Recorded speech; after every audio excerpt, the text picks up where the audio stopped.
Hello everyone, this is Parna. তো তোমরা সবাই কেমন আছো? আশা করি সবাই খুব ভালো আছো। আমি মোটামুটি ভালোই আছি। তো দেখো, এই যে আমি এখানে আতপ চাল ভিজিয়ে রেখেছি। আমি আর বৌদি যাবো এখন ঢিকিতে চাল করতে। আমাদের ওই পাশের বাড়িতে ঢিকি আছে। তো আজকাল অনেক বছর হলো ঢিকিতে কেউ চাল টাল যদিও কোটে না, সবাই মিক্সি বা মানে গুঁড়ো করে নিয়ে আসে কল থেকেই। তো কিন্তু আমাদের এই পাশের বাড়ি ঢিকি বানিয়েছে, তো বৌদি বললো চলো তাহলে আজকে ওখানেই যাওয়া যাক। তো শীতের সময় পিঠে খাবো না সেটা তো হতেই পারে না।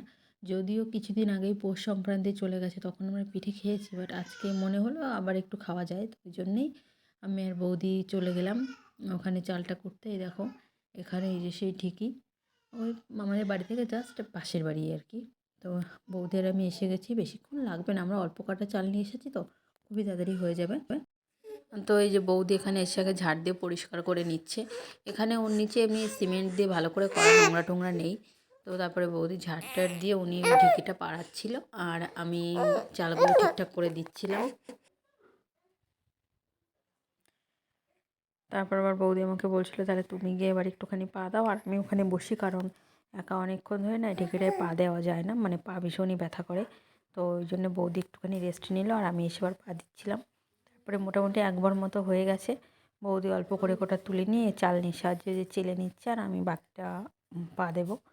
তো ওই জন্যে এইভাবে মোটামুটি আমাদের আধা ঘন্টা মতো লেগেছিল চালটা গুঁড়ো করতে। এদিকে সন্ধ্যাটা প্রায় হয়ে গেছে, আমরা বাড়ি গিয়ে তারপরে মা পিঠে বানাবে। তো চলো, দেখো এখানে মা অনেকটাই রেডি করে ফেলেছে, আমি এখানে ছিলাম না। তো আমাদের না যখন এই ধরনের পিঠে বা মাংস এই ধরনের রান্নাবান্না হয় তখন এই রান্নাঘরে উনুনেই হয়। আর কারণ এইসবগুলো না গ্যাসে অতটা ভালো হয় না ওই জন্য। তো এখানে দেখো এটাই যে গরম জল দিয়ে চালটা মোটামুটি এরকম, মানে ঘন ও না ঠিক পাতলাও না, মোটামুটি একটাভাবে গুলে নিয়েছে। আর এখানে এই যে বাতাসা দিয়ে তেজপাতা এলাচ সব দিয়ে দুধটা ভালো করে ফুটিয়ে রেখে দিয়েছে মা। তারপরে এই যে একে একে দেখো সরার মধ্যে দিয়ে দিচ্ছে। মোটামুটি এখানে 7টা পিঠে একসঙ্গে হবে। এই যে মা প্রথমে ওটা বানিয়ে রেখেছে, ওটা ভালো হয়নি বলে আর দুধের মধ্যে ভিজায়নি। এবার আরেকবার দিচ্ছে, ভালো করে টাইট করে আটকে দিচ্ছে। এটা মোটামুটি এবার আস্তে আস্তে কিছুক্ষণ জাল করতে হবে, তারপরে এটা সুন্দর হয়ে যাবে। এই পিঠাটা বানানো না অনেকটাই মানে কঠিন, ভালো করে না বুঝলে এটা সহজে হতে চায় না, এটা সবাই পারেও না।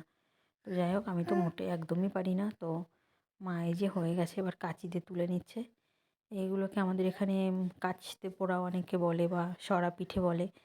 তোমরা কে কী নামে পিঠে জানো মানে বলো, আমাকে কিন্তু কমেন্ট করে জানাবে। তো দেখো এই যে সুন্দর হয়েছে এইগুলো। এগুলো এবার ওই গরম দুধের মধ্যে ঢেলে দিতে হবে।